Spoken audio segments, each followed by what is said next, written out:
Joe and Mika, we've spent a lot of time this last week or two talking about the stakes of the upcoming election. Donald Trump is making them plain by the day. He posted in the overnight hours on Truth Social, again, about MSNBC.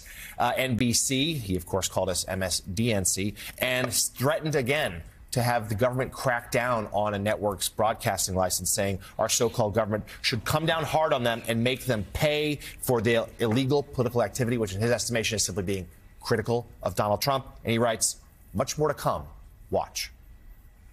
Much more to come. Watch. And, you know, Jonathan, as we've been saying all along, perhaps Donald Trump's next term, if he is elected, perhaps it won't look like North Korea or communist China or Putin's Russia, you know, leaders that he just adores.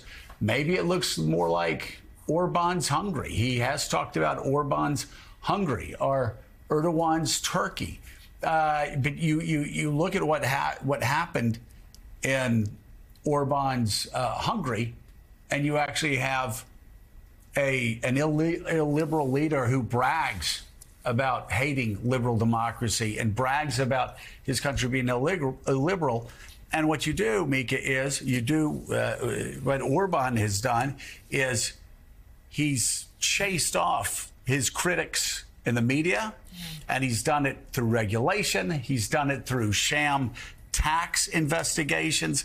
He's done all of these things, driven the people out, not only out of the business, but out of the country. And he's done the same thing with political opponents, the same thing with reporters, bugging their phones. It's again, this is not like some wild speculation. Oh, no, believe him. Online. This is Donald Trump telling us exactly what he's going to do if he is elected next November. He is going to destroy American democracy. And he said it. He's promised us if it gets in his way, he'll terminate the Constitution. He's talked about how he's going to take entire news channels off the air if they're not supportive of him. You can go down the list of things he's talking about the execution of generals that are not sufficiently loyal to him.